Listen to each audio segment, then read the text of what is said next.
'కుయుకు' అనే తమిళ సినిమా నెట్‌ఫ్లిక్స్‌లో, తెలుగులో స్ట్రీమ్ అవుతుంది. ఈ సినిమా ఎలా ఉందో ఈ వీడియోలో తెలుసుకుందాం. ఈ లోపల వీడియోనైతే లైక్ చేసి ఛానల్‌ని సబ్స్క్రైబ్ చేసుకోకపోతే సబ్స్క్రైబ్ కూడా చేసుకోండి. ఈ సినిమా అంతా చూసిన తర్వాత నాకైతే అస్సలు బాగా అనిపించలేదు. ఈ సినిమాలో సరిగ్గా స్టోరీ కూడా లేదు. ఈ సినిమాలో ఉన్న ఒక క్యారెక్టర్‌కి ఐపీఎల్ మ్యాచ్ చూడడం కోసం డబ్బులు కావాలి. ఆ డబ్బుల కోసం చిన్న పని చేయడానికి వెళ్ళి ఒక ఊర్లో ఇరుక్కుపోతాడు. ఆ ఊర్లో సౌదీ నుంచి వచ్చిన యోగుబాబు ఉంటాడు. వీళ్ళంతా కలిసి ఏమన్నా చేశారా లేదా అనేది సినిమా. ఈ సినిమా చూస్తున్నంత సేపు కూడా ఏం చెప్తాం అనుకున్నారు, ఏం చెప్తున్నారు, ఎటు తీసుకెళ్తున్నారు అనే విషయం అయితే అస్సలు అర్థం కాదు. సినిమా ఫస్ట్ హాఫ్ లో చాలా వరకు ఒక క్యారెక్టర్ మెయిన్ గా చూపించుకుంటూ వెళ్ళి ఆ తర్వాత ఇంకో క్యారెక్టర్ ని తీసుకొచ్చి ముందు నుంచి ఉన్న క్యారెక్టర్ ని పక్కన పెట్టేసి ఆ క్యారెక్టర్ ని మెయిన్ గా చూపిస్తారు.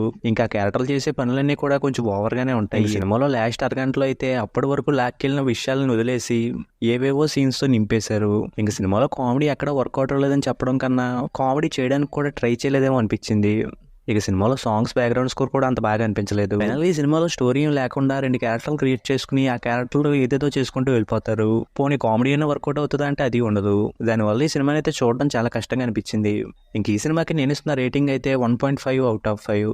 ఇక వీడియోని క్లోజ్ చేసే ముందు వీడియోని లైక్ చేసి ఛానల్ని సబ్స్క్రైబ్ చేసుకోకపోతే సబ్స్క్రైబ్ కూడా చేసుకోండి.